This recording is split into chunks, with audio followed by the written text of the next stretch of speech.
velocidade de Fermi lá em torno daqueles pontos. É um efeito meio que relativístico. Bom, e se a gente plota esses valores, a gente encontra isso aqui. A formação em torno dos pontos K do cone de Dirac. Lá na estrutura do grafeno aparecem 6 desses, da primeira zona de Brillouin. E é nesses pontos tem uma mobilidade eletrônica muito alta, tem características físicas muito importantes, que é o que usualmente está sendo estudado em relação ao grafeno. Bom, vamos às conclusões. Primeira conclusão. Para a molécula de H2, a gente observou o aparecimento de 2 níveis discretos de energia. Esses níveis são chamados de ligante e antiligante. Por quê? O ligante é onde ocorre a ligação química e como a gente viu isso? Bom, a densidade de carga está distribuída entre os átomos. A carga está igualmente distribuída entre eles, entre os elétrons. O que a gente observa é que no estado antiligante a molécula apresenta energia maior, portanto ela é menos estável, não está formando ligação, e a densidade de carga entre eles é bem menor, podendo até ser zero. A gente observa que o modelo analítico permite calcular esse fator de Vogt, coisa que a DFT, a princípio, não permite, só a gente usando os dados comparados. Então permite a gente calcular essa chance do elétron tunelar. Esse fator de Vogt é a função da distância interatômica, e quanto maior essa distância for, mais próximo do nível de um átomo isolado a gente chega. Para o fio de átomos, a gente descobre que os níveis discretos dão lugar a um contínuo de níveis, formam-se faixas de energia, bandas. A formação dos fios metálicos, pelo menos isolados, que foi o caso que a gente estudou, não é possível devido ao fenômeno da distorção de Pairs. A natureza só vai formar fios distorcidos. E essa distorção, qual é o preço que a gente paga por essa distorção? A abertura de um método de energia. Surgem 2 fatores de Vogt distintos no material devido a esses gaps que abrem lacunas nas bandas. A densidade de carga, nesse caso do fio, segue o mesmo padrão da molécula de H2, no estado ligante e no estado antiligante. Sem distorção, o fio apresenta posição de equilíbrio maior do que no caso distorcido. Isso pode levar ele a ser metálico. No caso distorcido, a distância de equilíbrio tende a ser a mesma da molécula de H2. Então, no caso distorcido, o que a gente tem é que o fio é formado por moléculas emparelhadas. As moléculas de H2 ficam grudadinhas. No grafeno, o que a gente observa é que o modelo possibilita observar o cruzamento das bandas em 6 pontos dentro da primeira zona de Brillouin, que são os pontos K, assim como o experimento lá no Neurozelov Gain observou e outros artigos por aí têm observado. A gente observa que o grafeno tem gap nulo, que caracteriza ele a princípio como metal. Podemos observar que em torno dos pontos K a dispersão de energia é linear, se a gente der um zoom lá. Nesses pontos, a gente observa os cones de Dirac, que tem aquela dispersão lá. E, conclusão geral do trabalho. Se a gente... o modelo analítico, ele descreve bem, qualitativamente falando, todos os sistemas em comparação com a DFT. Quantitativamente falando, a DFT é melhor, dado que o erro dela comparado com o experimento é de cerca de 1%. O erro total da DFT é cerca de 1%. E se a gente unir os 2 métodos, a gente consegue tirar informações físicas muito mais interessantes do problema. Bom, gostaria de agradecer a CNPq e a CAPES pelo suporte computacional, fornecendo as máquinas para a gente pudesse usar os cálculos. Agradecer a Universidade Federal de Uberlândia pelo abrigo nesses 4 anos para poder estudar. Agradecer ao Instituto de Física e aos professores do Instituto de Física pela formação acadêmica. Gostaria de agradecer novamente a presença da banca, professor José Luiz, professor Eric. Agradecer por aceitar ler esse trabalho que não ficou pequeno em tão pouco tempo. Agradecer ao meu orientador, professor Ricardo Kajimura, por esses quase 3 anos de dedicação, de muita dedicação ao meu trabalho e à minha figura de aluno. E agradecer a presença dos meus colegas, que é fundamental para que eu conseguisse apresentar o meu trabalho. Então, é isso. Obrigado pela apresentação. Vamos à sessão de perguntas. Nós já fizemos isso. Eu queria saber se a gente poderia dizer um pouquinho sobre o indicador, porque ele está fazendo mais barulho do que o gerador. Isso. Deixa eu falar. Bem, para a Fórmula 1. Antes de mais nada, fico extremamente feliz de estar aqui, né? Estar aqui numa banda em que o orientador foi meu aluno, né? E o Van Basten foi meu aluno diversas vezes. 7 vezes. 7 vezes, né? Eu já fui apontando, né? Coitado, né? Como sofria para chegar aqui. Agora você está na banca dele. 8 vezes, então. Eu agradeço imensamente o convite, mas devemos registrar que é um dos alunos mais disciplinados que eu tive. Dessas 7 vezes que eu fui aluno, eu confesso que eu não lembro de ter faltado uma aula. Eu sempre tirei os 10 pontos de ficha. É uma pessoa assim, extremamente dedicada, disciplinada e merece todo o crédito e todo o respeito. Né? E acho que esse respeito também está ao redor dele, basta ver a quantidade de pessoas que estão aqui apoiando. Acho que isso é significativo. Né? Com relação ao trabalho, como não poderia deixar de registrar, é um trabalho que você já mencionou bastante extenso, né? Eu acho que está além do TCC, embora a figura do TCC é um pouco ainda obscura para nós mesmos, eu acho, né? Eu acho que ele encaminha uma tesezinha aqui, acho que não sei quais são os passos futuros, quais são os interesses de ser publicado, mas é um trabalho extremamente bem feito, né? Só merece elogios, né? E eu só gostaria de colocar pontuar algumas coisas, né? Mais ou menos no praxe, né? E, na verdade, acho, não sei exatamente se você tem ideia de onde fica registrado isso agora, fica no site da UFO, a biblioteca acho que não pega mais TCC. Quer dizer, a pergunta é, vale a pena corrigir algumas coisinhas aqui, talvez, né? Isso. E eu não sou aquelas pessoas que vêm aqui para ficar corrigindo vírgulas em português, que também não sou a pessoa mais indicada para isso. Mas a gente percebe que tem algumas coisinhas que poderiam ser melhoradas, especialmente se você for deixar no domínio público. Isso, né? Para isso, eu acho que talvez a melhor coisa seria você pegar as minhas anotações depois, né? E verificar onde poderia ser feito essas conversões. Né? Com relação às eleições, o primeiro ponto é o seguinte, ficou muito claro, meio comum isso, né? Sua apresentação foi muito boa, né? Complementou muito bem o seu trabalho, né? Percebi que algumas coisas não estão aqui, não sei se foi por falta de tempo ou coisa do tipo, né? E com isso realmente o trabalho fica mais completo aqui, né? Sua apresentação foi muito segura, muito ilustrativa, muito didática, né? Mostra que você está no caminho certo, né? E algumas coisas que eu tinha feito, montado uma perguntinha aqui, na verdade até, de certa forma, ficou a dúvida foi se dirimir com a sua apresentação, né? Eu queria o seguinte, talvez o que me parece importante corrigir aqui, não sei se eu estou fazendo uma análise errônea, e a primeira pergunta é até de curiosidade, que o valor do hidrogênio no CS é 12,24, é isso? Esse é o melhor valor que vocês conseguem? O que é? É questão do tamanho da caixa, a opção do potencial, o número de ondas, acho que ele tem mais de ondas também, é isso que você acha?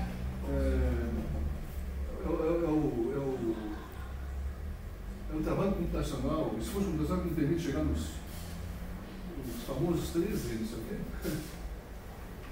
Aqui, né? O WCS. Eu achei que o CS conseguia algo melhor que isso. Bom. O que aconteceu? Na minha Eu opinião. nunca mexi com o CS, entende? Então eu achei que o CS daria. O problema é que, bom, não só aqui. Se a gente observar na estrutura de banda do grafeno lá, a do DFT não aparece, não cruza de fato as bandas. Naquela do DFT que eu mostrei. Do grafeno. Isso, do grafeno. Não aparece o cruzamento. E lá no fio, quando eu faço a estrutura de banda do fio sem distorção, também não ocorre o cruzamento do gap.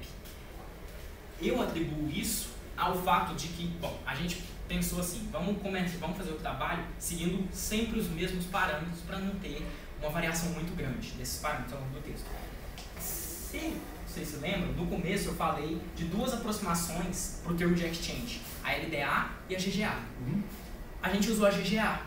Bom, eu usei a GGA, por que motivo? Bom, o aluno sempre pensa que a aproximação que vai considerar mais é melhor. Mas na verdade, nesses sistemas, ela não pareceu melhor.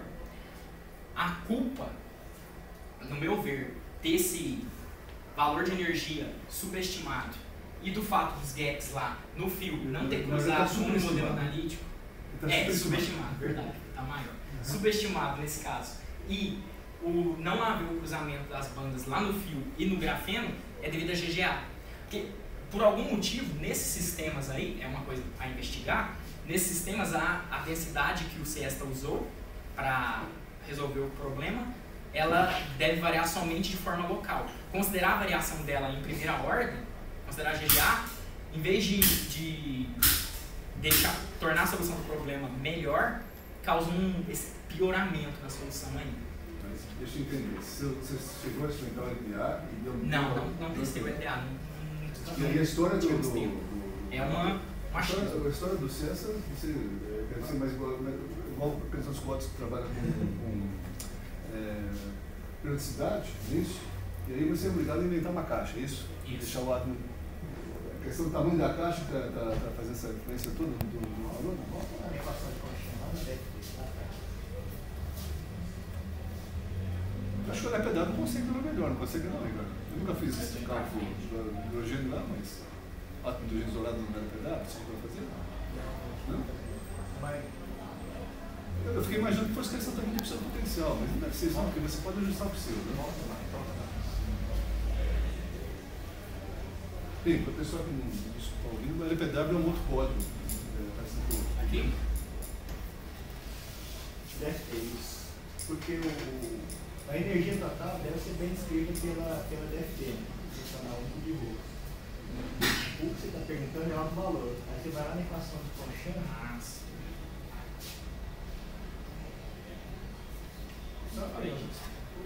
Esse epsilon que aparece aí é o alto valor do sistema real ou o alto valor do sistema não interagente? Esse epsilon? Isso. É o do sistema não interagente.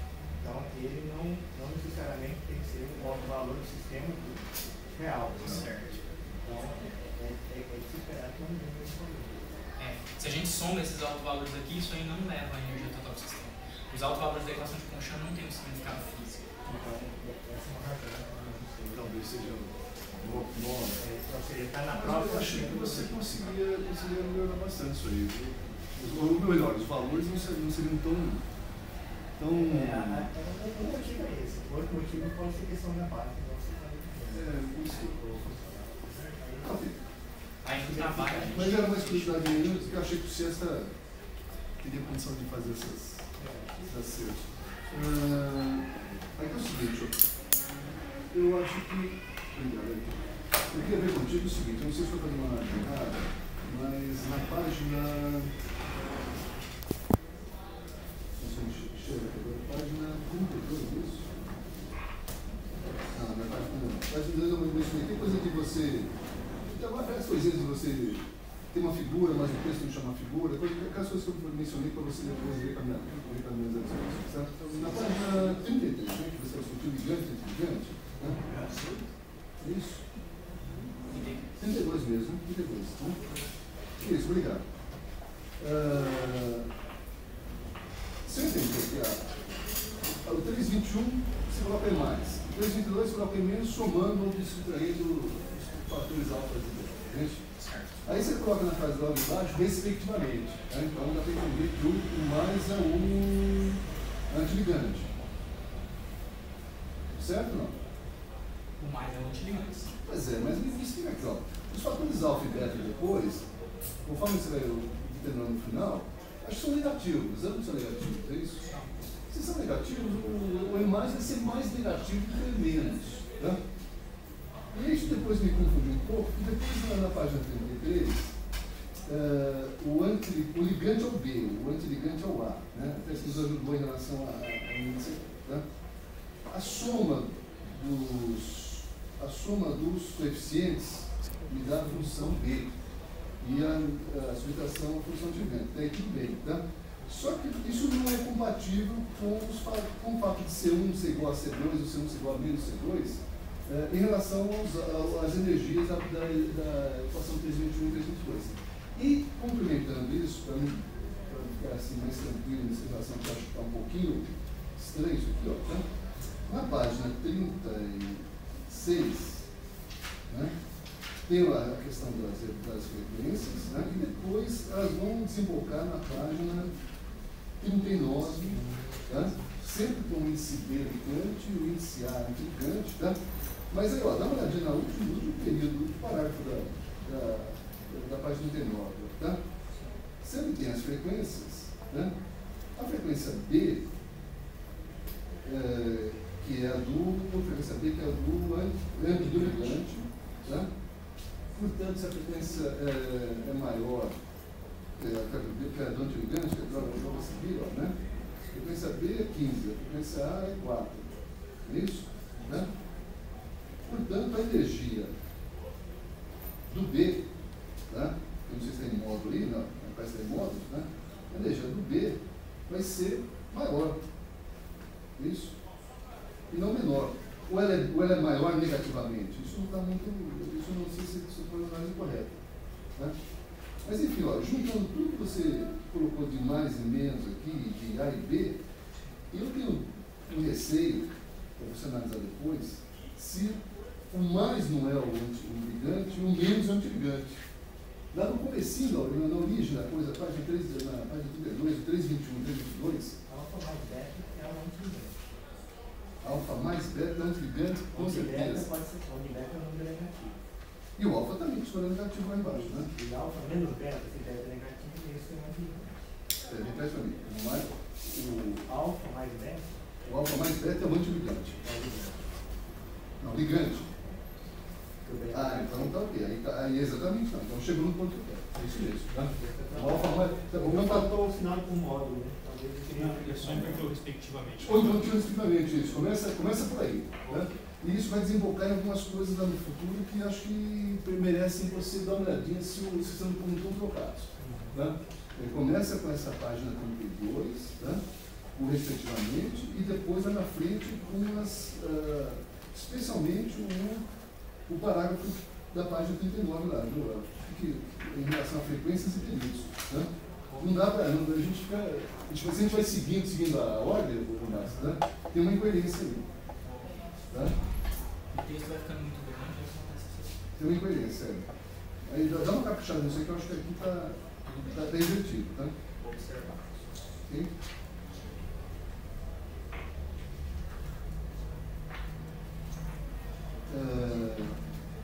Alguma coisa próxima de fator de Hopkin experimental? Você chegou a ver isso? Nada, não existe nada para evidência isso. Nós estávamos até discutindo na sexta-feira que nos parece que essa é a primeira vez que fazendo essa comparação, usar esse modelo analítico para estimar esse.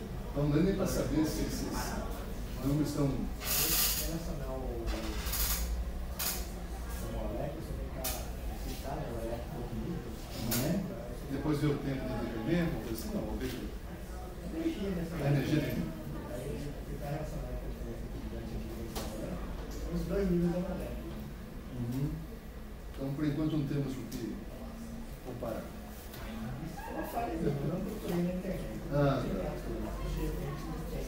Só para constar. Talvez houvesse alguma coisa e me deu tempo. Então já foi 32, 33, 39, a gente já discutiu num bojo só, isso? Tem que ver o seguinte, vocês falam na página 40, em lumbo, né? Vocês estão vendo essa página, né? O lumbo são valores que tem na experimental. Então eu achei que talvez fosse vir alguma coisa comparativa com o experimental, né? Isso. Acho que o lumbo é bem manjado. Porque na verdade o foco sempre foi comparar só a DFT com o modelo analítico, pelo fato do erro total da DFT ser pequeno. Então deixa eu aproveitar esse comparar. Eu acho que você usa logo no começo do abstract, você já usa a palavra comparação, né? Eu acho que ficou melhor estabelecida a comparação na sua apresentação, né? Mas eu diria que foi mais uma complementação, não exatamente uma comparação. A Aqui ficou legal, cara. Especialmente o trabalho do grafeno lá, das necessidades estrados, né? Eu acho que ficou bem comparativo, né? Coisa que não está aqui no trabalho. Isso aqui não aparece tudo aquilo que você mostrou, né? A forma de construção do texto, isso acaba sendo... Aí está comparativo mesmo. Se a gente olhar aqui está escrito no Chiva Banca, ele está mais complementar. Né? Aí acho que as palavras são boas, comparativo e complementaridade. As outras são as palavras que regem o escopo do trabalho como todo. Tá? Esse foi um problema, professor, na hora de construir o texto, pensar o que colocar antes do que, entendeu? Como construir a ordem. Tanto que essa ordem mudou muitas vezes. Talvez essa não tenha sido a mais feliz. E no abstrato, a primeira frase sua é comparação. E a comparação não é assim tão evidente ao longo do tempo. Mas está ótimo. E a apresentação ficou bem comparativa, bem mais interessante. O que mais? Eu acho que talvez nessa questão de que você corrigiu algumas coisas, né? Na página 44, você vai falar da distorção, né? Você fala que tem um valor de parâmetro 0,75, né?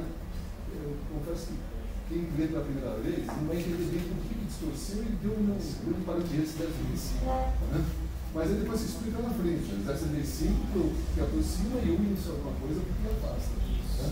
Então acho que merecia a pena na primeira frase você já explicar o que você explicou depois.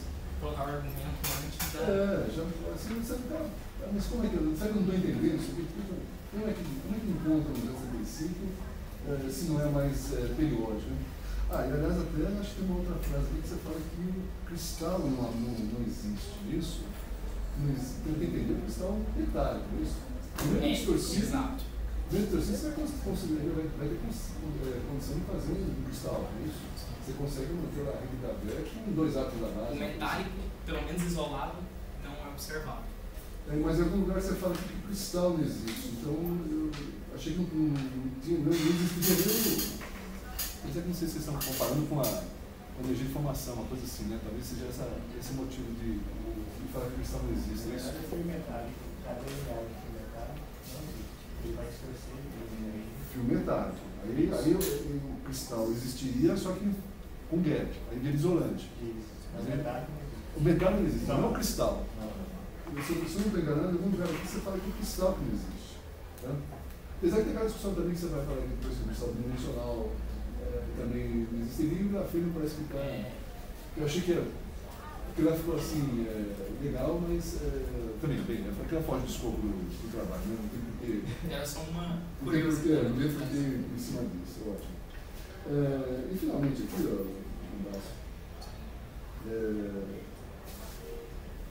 o fator de rota aí que eu achei uma coisa muito legal, que você faz também,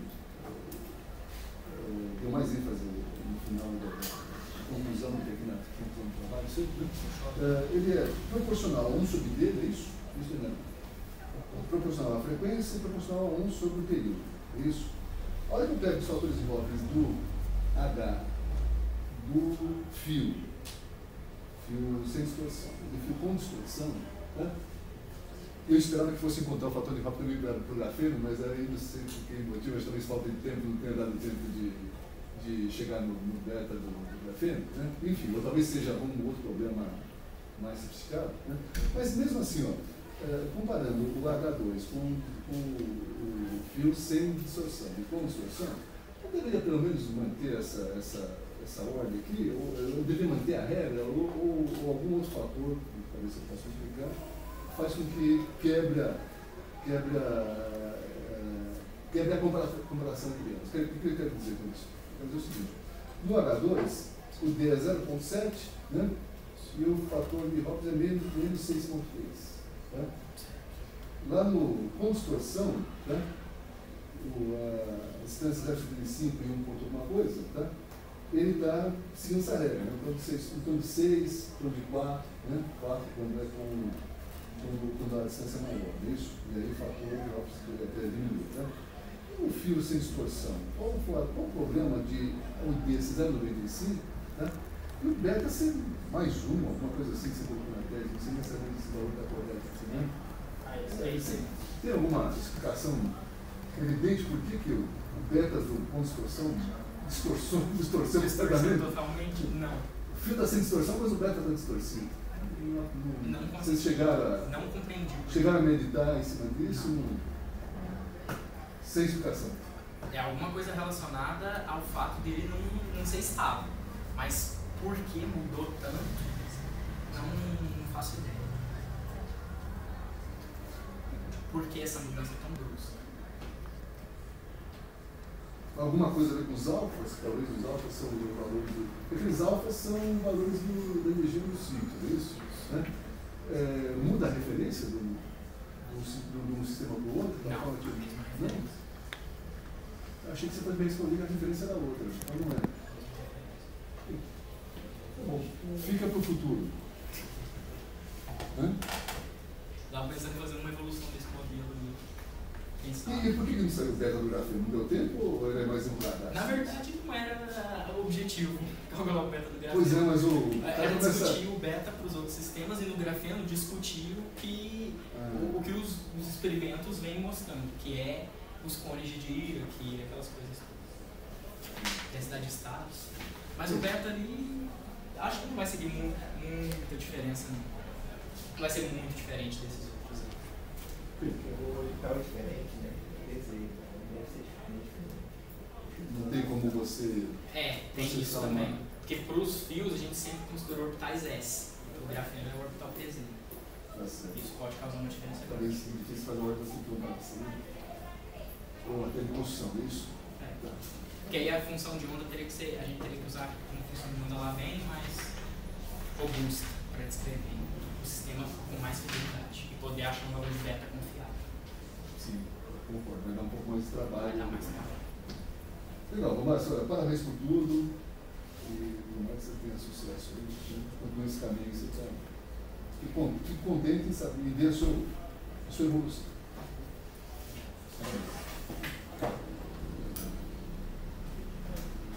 Muito obrigado pelos comentários.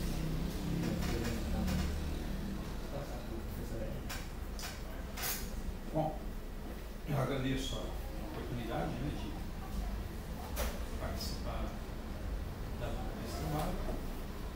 Confesso que foi um pouco sofrido para mim, não pela leitura, que foi uma leitura boa, a apresentação foi ótima, mas porque eu nunca tinha ouvido falar em DFT na minha vida.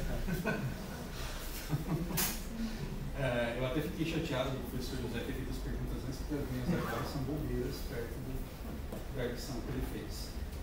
Mas o trabalho está bem legal, algo atual, né, algo relevante, que apesar de ser, nesse contexto de TCC, algo que pode ser extrapolado no futuro, como se disse, né?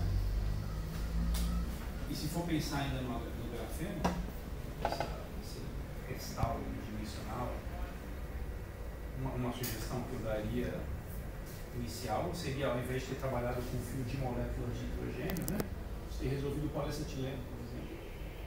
Já seria algo mais próximo, né? E também aparece a estabilidade de pares de maneira bem bonita ali dentro.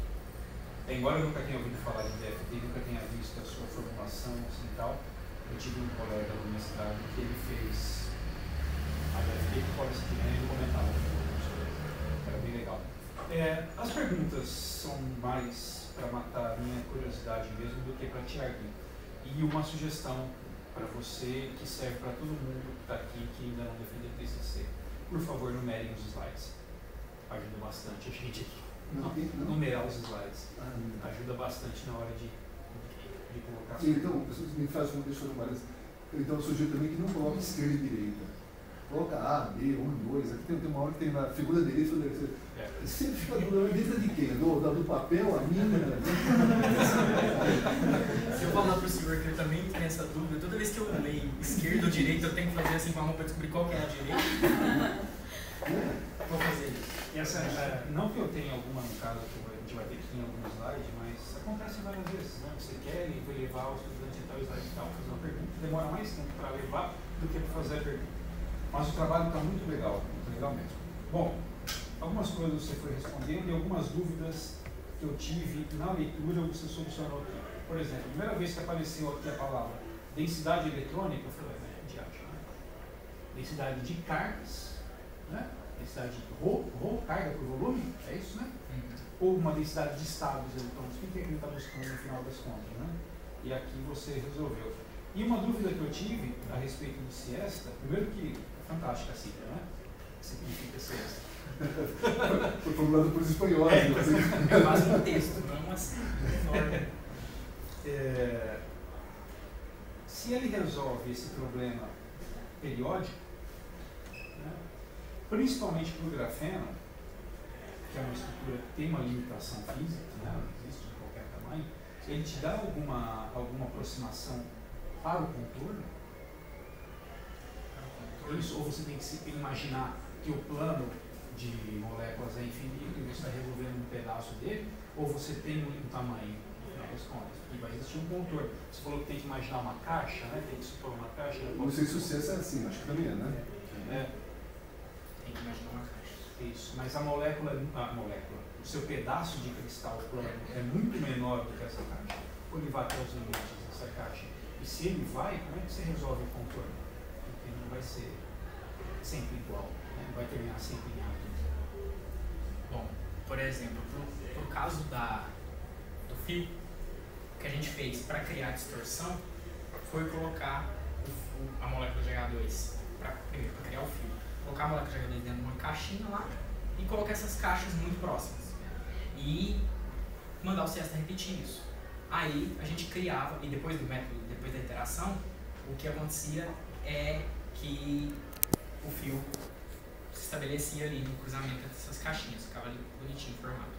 No caso do grafeno, a mesma coisa, só que a gente tinha que fazer uma caixa bem maior. Por exemplo, pro caso do grafeno, eu usei caixas de 15 Angstrom por 15 Angstrom por 15 Angstrom.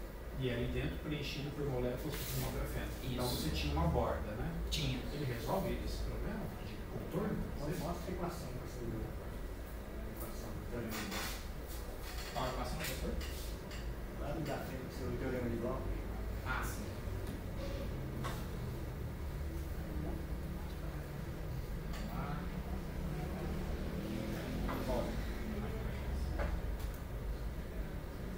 Quando você escreveu a simulação lá no grafeno, quantos átomos você usou?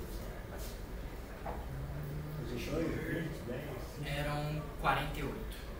Você poderia usar menos. Poderia usar menos. Quantos? Eu poderia Qual que é o definir. mínimo? O mínimo eram 12. A célula mínima. 12 átomos. Você falou que por 2 átomos você repete todo o grafeno. Sim, mas é porque Você poderia usar 2 átomos. poderia. Então sua caixa O problema era a incapacidade minha mesmo de fazer a conversão das posições para o Siesta poder usar. Você poderia usar 2 átomos. Poderia usar. Então, esse seria um infinito ou uma coisa infinita? Seria o quê? Seria um cristal finito ou infinito? Bom, se eu reproduzisse teorema de Bloch nesse caso. infinito. Então não tem contorno. Certo. Então, como ele está usando o teorema de Bloch, você não precisa de contorno.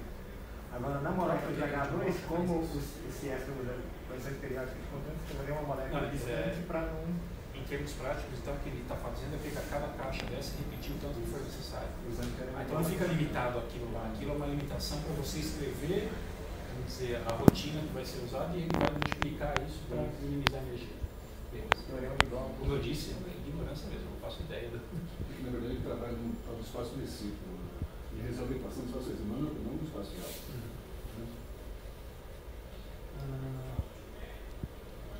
Outra coisa, eu sempre me confundo com esses nomes ligante e antiligante porque eu trabalho justamente com os homo e onda, né? E aí dá uma mistura de notação. Antiligante seria o orbital de condução. É a banda de condução? Quando fala uma banda. A ligante, pelo que eu entendi, é a de valência, certo? Antiligante é de condução? No caso da... Caso de cristal, sim. Tá. Não, é só para saber, para eu saber se minha pergunta tem sentido. Porque aí, quando você mostra lá no começo aquelas figuras da linha de hidrogênio, você pode falar, por favor? Da estrutura de bandas?